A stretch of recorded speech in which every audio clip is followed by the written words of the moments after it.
Hello everybody, this is Dr. Bradley. Today I want to talk to you about the inner core. Core training is a term that is thrown around a lot today in the fitness industry. Whether it's a core fit class or a specialized class at a gym, a lot of people are talking about training the core. This is good for the core and whatnot. What a lot of people don't understand or know is they don't even know what the core is, what makes up the core. Well, today I'm going to talk to you about the muscles that make up the core, how to evaluate those muscles, and how to properly train those muscles. So the muscles that make up the core are the deepest abdominal muscle, which is called the transverse abdominis. Then you have the rectus abdominis. Then you have the internal obliques and the external obliques. So first I want to talk about the transverse abdominis. The transverse abdominis is a muscle that is the deepest abdominal muscle. The fibers in that muscle actually run horizontally. And when this muscle contracts properly, it actually draws the belly button in towards the spine. This muscle, when activated and contracted properly, is your internal weight belt.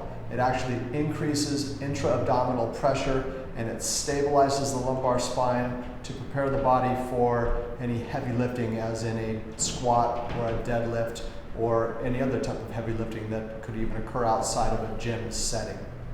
So the transverse abdominis muscle is most of the time not activated properly in individuals. To give an example, a lot of people still use weight belts when they perform a heavy lift. When this is done, you actually deactivate the transverse abdominis by pressing the belly of the abdomen up against that belt. Like I said earlier, when this muscle is contracted or activated properly, it actually draws the belly button in. So the first thing that I do to teach a client or patient how to start utilizing that muscle is to begin by teaching them how to breathe properly, all right? Most people don't know how to breathe properly or do what we call diaphragmatic breathing. So most people, when you ask them to take a deep breath in, they take a deep breath in and they raise their chest and they draw their belly in. So I'll ask a client to take a deep breath in and they do this. That's how most people take a deep breath. So when they're doing that, they're not really utilizing their diaphragm and they're not utilizing the transverse abdominis to get that true deep inhalation. So the proper way to take a deep breath in to ensure that you're using your transverse abdominis properly is to abdominally breathe. So I have a patient put a hand on their belly, a hand on their chest, and I have them breathe in and I want them to expand their belly. I want their hand to elevate on their stomach, not on their chest. The hand should only elevate on the last third of that deep inspiration. So it would look like this.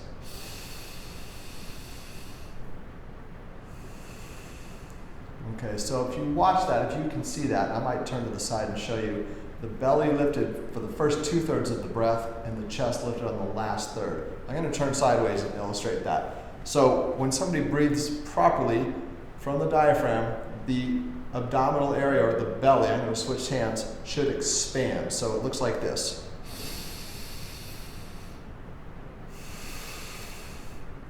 All right?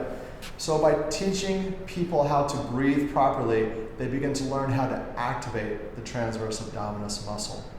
Now we're going to take you into an exercise that will show you how to train that muscle properly and start learning how to use it.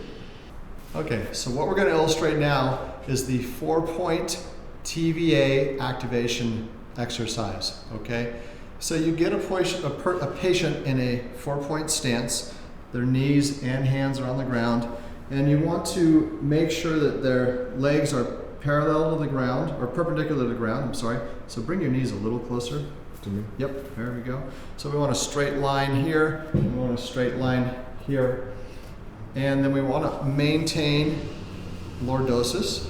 We don't want to let the patient round their back, and we don't want them to have an excessive lordosis. They want them in a nice, natural, neutral curve.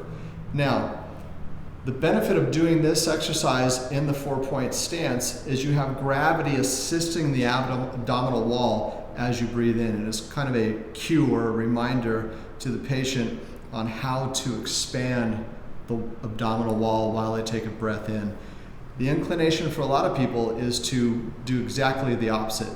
They take a breath in and they draw their belly in. So we want to draw the belly out or expand or fill the belly with air as a patient breathes in. When they breathe out, that's when the belly should basically deflate itself and draw the umbilicus or the belly button in towards the spine. So I'm going to just tighten this up so we can see. Go ahead and take a nice abdominal breath in, and you can see that when he breathes in, his belly expanded and went towards the floor. And he's just breathing naturally. He's taking a deep breath in, so breathe in. You can see how this expands, and breathe out, and he's drawing that umbilicus towards the spine, all right? And this is the exercise. We teach the patient to do this with the breath. So deep breath in, expand the belly. Now let your breath out and draw your navel towards your spine, and then repeat. And I will have a client repeat this 20 to 30 times every other day to just teach them to start utilizing and activating that muscle properly. Next, we're going to talk about the rectus abdominis. This is the muscle that everybody's familiar with, because this is the muscle that we refer to as the six-pack. All right. So the rectus abdominis starts at the bottom of the rib cage, the end of the sternum, which is called the xiphoid process, and attaches to the cartilage in the bottom ribs, and then it runs down and attaches all the way down to the pubic bone. Now, this is one muscle, but it is individually or segmentally innervated. Each little different area of the muscle or segment of the muscle has its own innervation. And for that reason, you can target the upper fibers or the lower fibers sort of independently from one another. Now, the action of the muscle is to work as one unit, but if you were to primarily do traditional crunches off of the ground, you're really going to be focusing most of that work to the upper fibers. And then there are ways to really concentrate on the lower fibers, which brings me to a point that I want to make. A lot of people who are attempting to strengthen the lower fibers of the rectus abdominis inadvertently are strengthening their hip flexors because they're doing the exercise improperly. So it's important to evaluate a client or a patient to make sure that that muscle is functioning properly, and when they are contracting their lower abs, or when they think they're contracting their lower abs, there's ways to evaluate that to find out if they are or not. So now we're going to go into the evaluation of this muscle, and then we will go into the simple way to train it using a Swiss ball. So what we're going to do now is show how to evaluate the strength of the upper fibers of the rectus abdominis. I'm going to have you straighten your legs out a little bit more, so slide up a little bit. So a little bit more, so a slight bend in the knee. Okay. All right, so we want to have a patient lay on their back with a slight bend in the knee. You want to cradle their feet. You want to have a little point in their ankle, a little point in their toes towards me, so that I'm holding the bottom of their foot. And I want the patient to exert some downward pressure against my hands. So make sure you're exerting pressure down. Now, have them, there's three parts of this to see how strong an individual is. So the first thing I want you to do is point your hands towards me, all right? And so you're gonna have them hold their hands in this position and just attempt a traditional crunch or sit-up. So go ahead and come up towards me, okay, and then drop down. Now, make sure you maintain pressure down on my hands, and do that again, okay, and drop. So I'm feeling a slight lift when he does that, which indicates some weakness in the rectus abdominis. But I'm gonna go ahead and show you the intermediate and the advanced strength tests of this test. So go ahead and cross your arms across your body now, okay? This would be the intermediate level. So if they can do it really easily with their hands pointing, you would now take them to this level. Go ahead and do another crunch and drop down, okay? And now put your hands behind your ears. See, now you want to have them touch behind their ears. You don't want them to cradle the head, and you want to have them attempt to crunch again. So come up and go down. All right. So Joshua was able to do the movement in all three, but I did feel lifting of the feet in each one of them, so that does indicate some weakness of the rectus abdominis. Now we're going to show a sit-up on a Swiss ball. The benefits of doing a sit-up on a Swiss ball are that you get full extension of the muscle. The abdominal muscles aren't meant to start from a flat neutral plane and then flex. That's only part of their motion. So by laying on a Swiss ball, you get full extension. There's 20 to 30 degrees of extension of the abdominal muscles. When you lay over a Swiss ball and begin your crunch from that position, you're working the muscle through its entire functional range. I'm going to show you where a beginner would start, where you'd move them up to an intermediate, and then how you move into a more advanced level. So for beginners, you want them to start a little bit lower on the ball. Their butt can be lower on the ball, and they can lay over the ball. Their hands will be pointing out in front of them. Start by lifting the head and then going into a crunch. When they go into the crunch, the head comes to neutral, and then you want them to think about moving the xiphoid process towards the bottom of the pelvis, what we call the pectineal line, or the pubic symphysis. So,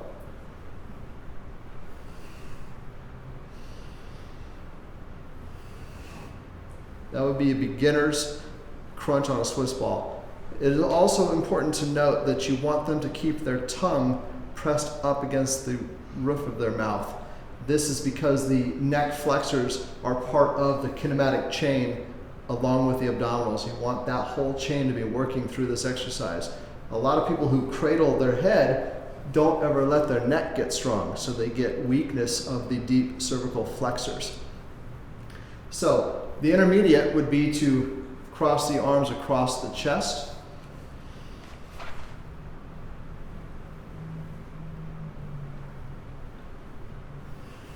And do the sit-up in that manner. Once again, trying to approximate these 2 points. And then the advance is just increasing the lever arm. So the arms go up over the head and perform the exercise the same way.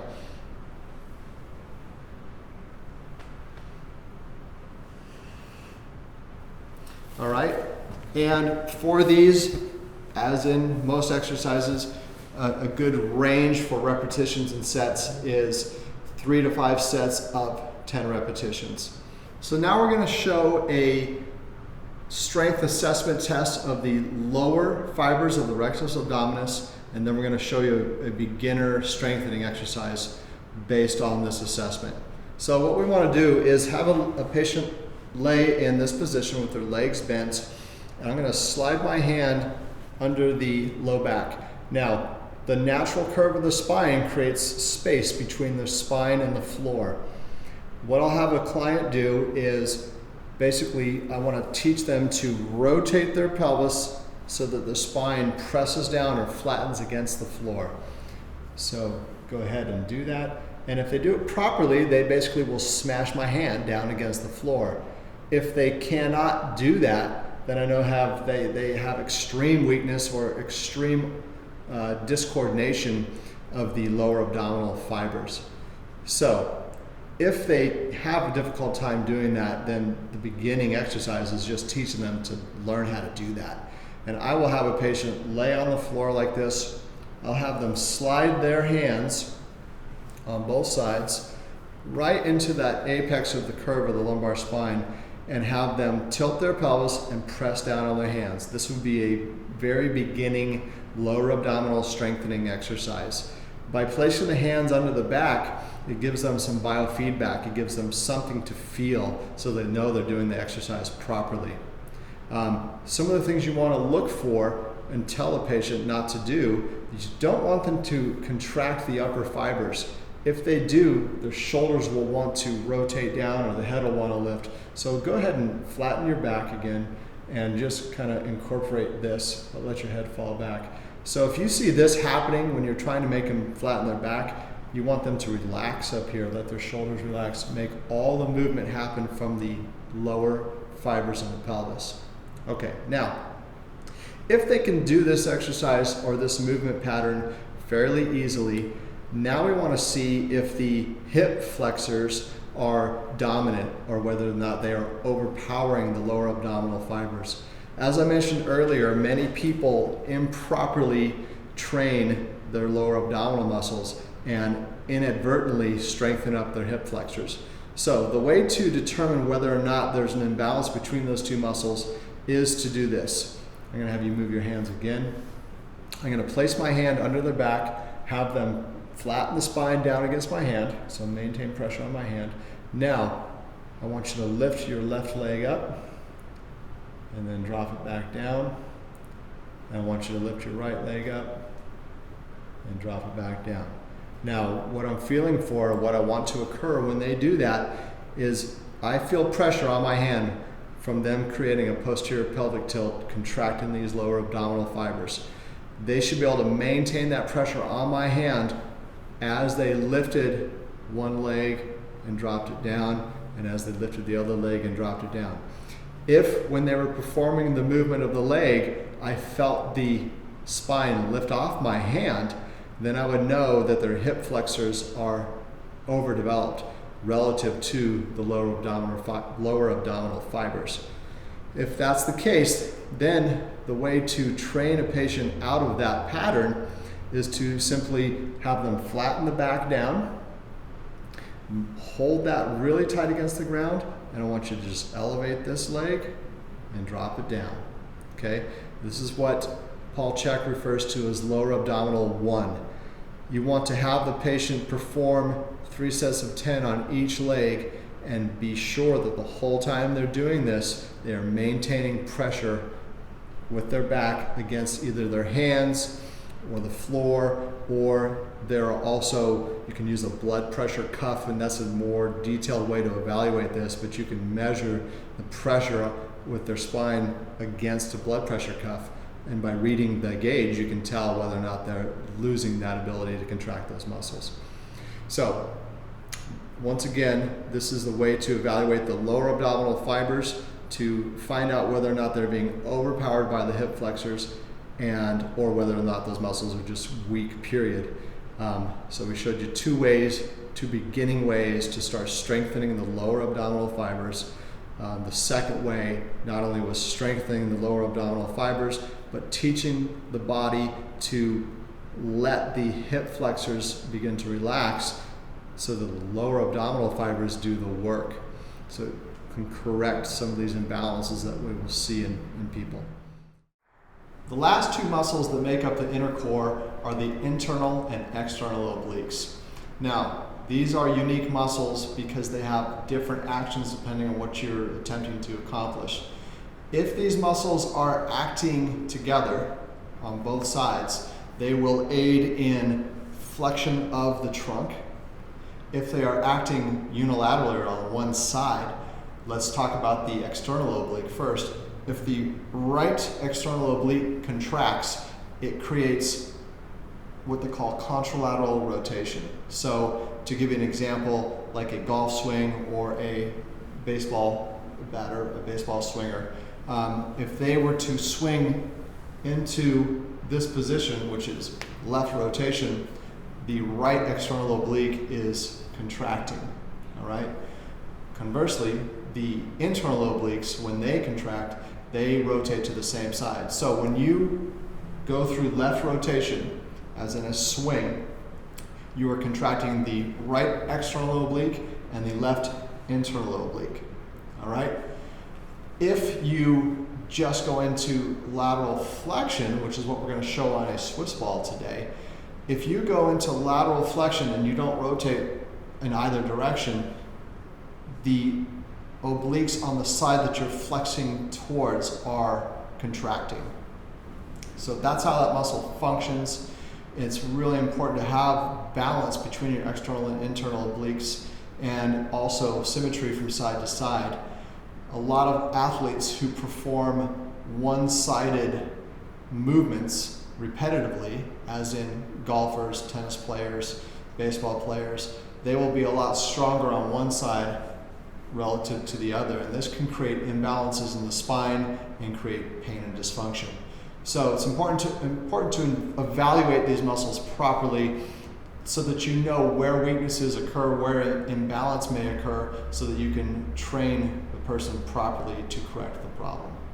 So now we're going to go into a simple way to evaluate and train the internal and external oblique muscles using a Swiss ball. I'll show you how to use the Swiss ball to evaluate the oblique muscles, and the test is very similar to the exercise itself. So the first thing we're going to do is go into the test. You would have a patient get on a Swiss ball, or client, basically putting their hip at about the 10:30 or 11 o'clock position on the ball. You want their feet to be anchored. I'm using this cabinet that has a little recess. If you don't have that, you're going to have another person holding their ankles down so they have something to resist against. So the ankles are stabilized, the hip is at 10:30 on the ball. Now, you want the patient to have straight knees, and you want them to basically lay over the ball, and then you want to ask them to side bend up over the ball. So you want to have them bend up over the ball. Now, what you're looking for is whether they rotate from side to side or whether the pelvis is very unstable. So if, for example, a client came up and was rotating backwards as they lifted, you would know that their external oblique on this side is weak relative to the internal oblique on this side. So the internal oblique is causing rotation to the same side. And if the external oblique was overpowering the internal oblique, when they lifted, they would rotate to this direction. So they'd be coming into right rotation as they perform left lateral flexion. So just to reiterate and recap, you want to make sure they come straight up. If they are rotating from one side to the other, or the pelvis isn't stable, you know there's a relative imbalance between the obliques. These muscles, when performing this exercise, should work in concert and keep the body in a nice straight plane. Now, I'll move right into the exercise. It's exactly like the test. You want to have straight legs, you want to touch behind the ears, you want to drop all the way over the ball, and then you want to just have them lift straight up. And they're trying to approximate the lateral rib cage to the pelvis. And they would do that for whatever repetitions you deem appropriate. I usually set, 3 to 5 sets of 10 repetitions. Hopefully now you have a better understanding of what the inner core is, what muscles make up the inner core, and how to properly assess these muscles and train them. We hope you have found this information valuable. If you have, please like or comment.